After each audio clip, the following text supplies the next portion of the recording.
Most people today will tell you the .45 ACP is outdated, slow, heavy, and no longer relevant in a world of high capacity 9mm pistols and modular polymer handguns. Some will even call it a relic of the past, something only old school shooters cling to out of nostalgia. But here's the truth most people don't know. The .45 ACP has been stopping fights for over a century. It was born out of blood on the battlefield, and to this day it remains one of the most trusted man-stoppers in American history. If you think this cartridge is obsolete, you're about to see why so many still carry it, why entire wars were shaped by it, and why the myths surrounding it don't hold up when you actually load one into a pistol and pull the trigger. This isn't just about ballistics on paper. It's about history, real combat lessons, and the kind of authority you can feel when a 230-grain slug leaves the barrel. So buckle up, because I'm about to break down the shocking truth about the 45 ACP, what they don't tell you, and why it still matters today. When you hold a 45 ACP round in your hand, you're holding more than just a cartridge. You're holding history. That stubby, straight-walled case and fat 230-grain bullet represent over 110 years of American firepower. To understand why it exists, we have to go back to the jungles of the Philippines at the turn of the 20th century.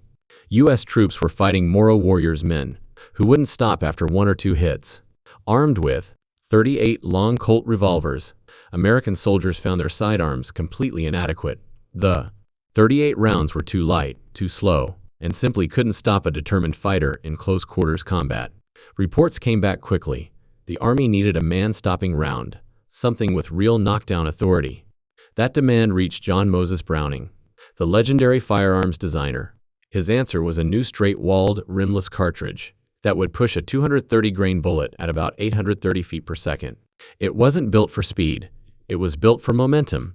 It was built to carry energy deep into a target and end the fight.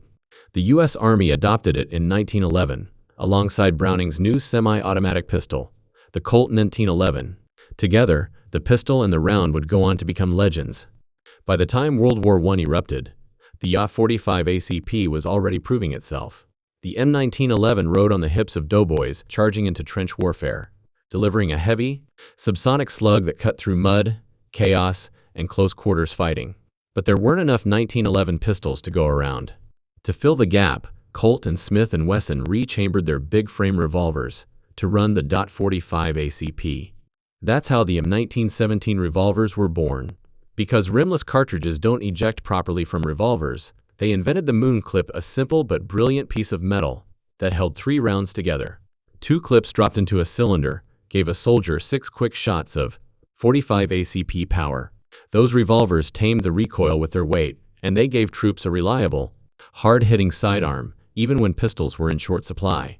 The truth is, the 45 ACP wasn't designed for theory, it was designed for war. In 2 world wars, in Korea and Vietnam, it earned its reputation the hard way. Marines, soldiers, and tunnel rats carried it into fights where there was no margin for error. When you're crawling underground in Vietnam, every inch matters. You don't want over-penetration. You want a round that hits hard and stops the threat right then and there. That's exactly what the 45 ACP delivered. A slow, heavy slug that didn't ricochet wildly, didn't punch through multiple walls, but put its energy where it mattered most.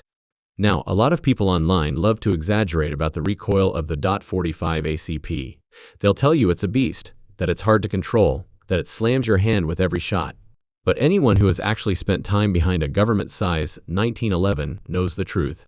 The recoil of a 45 ACP is not sharp, it's not violent. It's a firm, straight-back push. That's because it operates at lower pressure, around 21,000 CI, compared to the snappy, high-pressure rounds like 9mm plus P or 357 Magnum. In a steel-framed pistol, the weight soaks up energy and turns that recoil into a rolling rhythm. Follow-up shots are smooth and predictable, not a fight against the gun. I've handed .45s to new shooters, and most are surprised by how controllable it feels. The myths come from people who either never shot one or tried it in a tiny polymer pistol that didn't do the cartridge justice. The 45 ACP is also naturally subsonic. That makes it ideal for suppression. With a suppressor attached, the big, slow bullet becomes whisper quiet, compared to supersonic cartridges. That's why it found its way into suppressed submachine guns, like the MAC-10 and the HK-UMP. But even before that, it was the heartbeat of iconic guns, like the Thompson submachine gun in World War II and the M3 grease gun in Korea. Both platforms proved the round wasn't just for pistols. It fed machine pistols and SMGs that laid down devastating close-quarters fire. A Thompson chugging out .45 ACP isn't just history, it's proof that this round fits perfectly in that role. Close quarters, high impact, controllable in full auto. And while the base .45 ACP round has stood the test of time, people have always tried to push it further. Variants like the .45 Super take the same case design but beef it up, loading it hotter to deliver energy levels comparable to 10mm auto. Then there's the .460 Roland, which runs at rifle-like pressures and pushes 255 grain bullets at blistering speeds, turning a pistol into a hog hunting hammer. Glock and Speer even tried to modernize it with the .45 gap shorter case, higher pressure, designed for smaller grip frames. While the U45 gap didn't catch on widely, it showed that the world still wanted .45 power in modern form. Even oddballs like the .45 auto rim for revolvers or Wildcat bottlenecked .45 Magnums proved the same thing. Shooters respect the .45 ACP enough to keep innovating around it. But here's what makes the .45 ACP truly special. Despite all the changes in firearms over the last century, striker-fired pistols, high-capacity magazines, polymer frames, this round still holds its place. Why? Because it balances power with control. It doesn't chase velocity like NIM.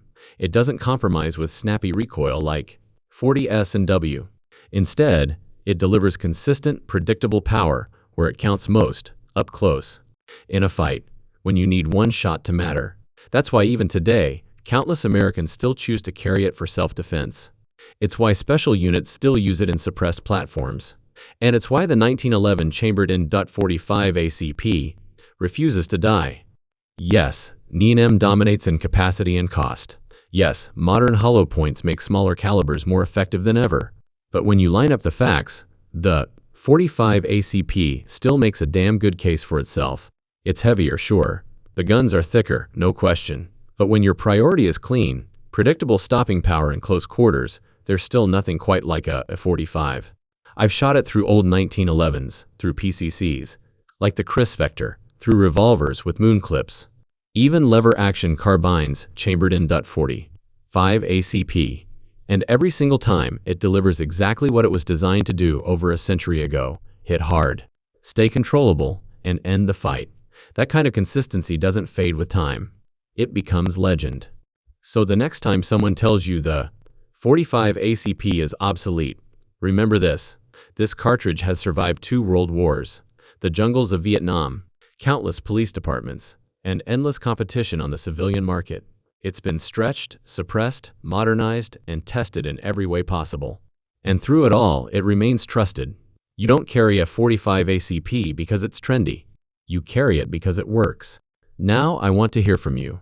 Do you believe the .45 ACP still deserves its place? Or do you think it should finally give way to NIM and the new generation of high-capacity pistols? Drop your thoughts down in the comments, because this debate has been going for decades, and it's not stopping anytime soon. And as always, don't forget to like, share, and subscribe, because the next breakdown I've got coming is going to hit just as hard as this round.